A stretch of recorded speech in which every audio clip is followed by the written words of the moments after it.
Caitlin Clark is the leading MVP contender in the WNBA. All right, let me take a step back and rephrase that. If this were the NBA, Caitlin Clark would be the leading contender. She would be the front runner for MVP. Now, of course, we know it being the WNBA, there's a lot of other stuff that goes into it other than she is the most valuable player. I mean, it's clear she's the most valuable player when you watch how the Indiana Fever play, when you look at what she does to make her teammates better. And again, we can look at the numbers, and I'm going to get into some more a little bit later because I do want to talk about it because I think it's important to touch on some of these things, but I want to do it after we hear some of the things Ryan Clark says, which you're going to absolutely love. But let me just say this as of right now. We'll just look at the main numbers, okay? The two big ones, obviously, with Caitlin Clark that we talk about a lot. 21.7 points per game, career high. 8.2 assists per game. Not really a career high, but still pretty good because you know what? It's first in the league. Her scoring, third in the league. So she's averaging 21.7 points per game, which is third in the WNBA. And on top of that, she's averaging 8.2 assists per game, which right now is first in the WNBA. It's going to come down to the wire with the dribble handoff. Alyssa Thomas, 90% of her assists don't really matter or count or actually are assists to her teammates, but that's another story for another day. So I want to get into some things that the race hustler, the one of the leading voices, maybe I'll say, for the racial grievance industry. That's been his entire brand. I think ESPN maybe finally got sick of it. I don't know. They had a bunch of other layoffs as well, so maybe it just happened to be his time. But he says some things about the league that I want to talk about as well before he finishes up with a comment about Caitlin Clark, which is why I brought up the whole MVP thing. So let's get to that right now. By the way, welcome back to the channel. Thank you so much for being here. Truly appreciate all your support. I think we're about 50 subscribers away from 17,000, by the way. If y'all want to help with that, if you hadn't hit the subscribe button, please go ahead and do so. If you have been subscribed for a while, YouTube might have sneakily unsubscribed you, so make sure you're still subscribed. Like, comment down below. All right, let's dig in. You do this deal after 30 years and now they are getting paid to be professionals and you do have the TV contracts and now you're putting yourself in a position to uplift this league, right? For this league to truly ascend in the eyes of the viewers, in the eyes of the fans. And then every week it's some bull crap, right? We're seeing players who don't even average 10 points a game. And every day, that's who's on your networks or on your TVs and answering questions and starting back and forths about things that aren't basketball. Which Yay, so obviously he's talking about Sophie Cunningham, and he thinks he's taking a shot at her about her points per game. Sophie Cunningham is all time, actually, folks, if you want to dig into the numbers a little more, one of the best sharpshooters in the history of the WNBA. I'm not sure exactly where her 3-point percentage is right now. I think was she 3 for 4 or 4 for 5 last night? I can't remember now from three as well. Really probably should get sixth player of the year. So, of course, but he thinks he's downplaying her, the clown Ryan Clark. And guess what, Ryan? That's not happening because of Sophie Cunningham. That's happening because of the WNBA and the WNBA simps who cover the WNBA in the media.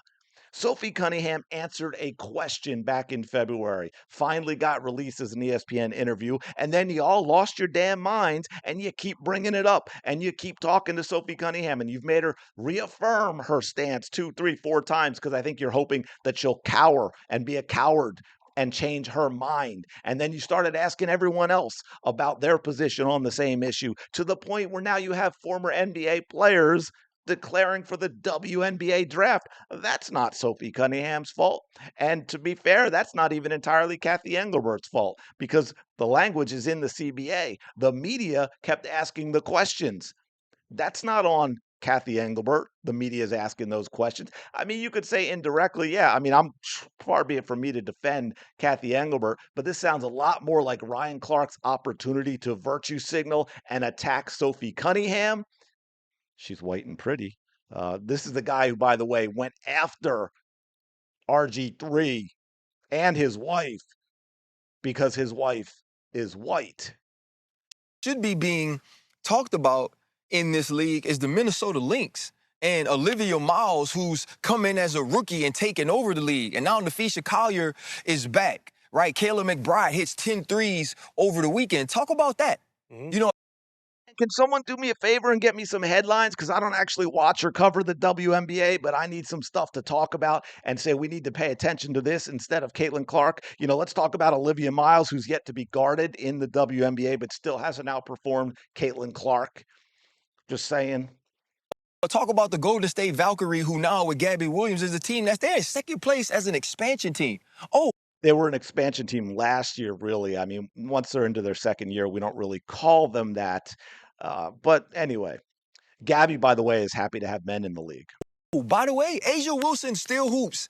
The Las Vegas Mhm. Aces are still good. And Chelsea Gray does something phenomenal every single week as the point guard. Like, What are you watching? I mean, like I said, my man said, "Hey, someone get me some stuff to talk about with the WNBA because I don't know anything."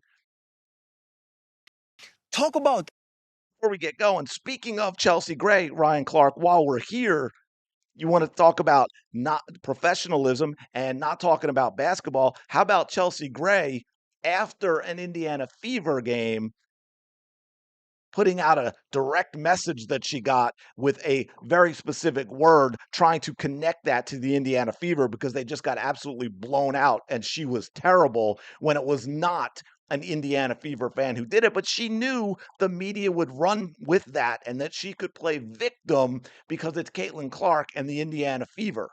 Can we talk about that, Ryan, or is that not fit the narrative? that. Right. And two, be real. Indiana matters. Yes. Right? You got Kelsey Mitchell, this woman getting like a PhD and hitting 30 a game. And then you got Caitlin Clark, who, yes, no matter what anybody says, it could be different ways, right? She could be one of the faces of the league, and you can acknowledge that she still has to get better at basketball, but that she matters. So he hyped up all these players: Olivia Miles, Nafisa Collier, Kayla McBride, Asia Wilson, Chelsea Gray, Kelsey Mitchell, and then calls Caitlin Clark. Yeah, she can be. Nice of you to allow it, Ryan. I appreciate your approval on the matter. She can be one of the. There's only one face of a league, my man. There's only one. She is that one. But it's nice for you to say she can be one of the faces and then say, oh, she still needs to improve at basketball. Okay, well, let's get into that a little bit, Ryan Clark, shall we?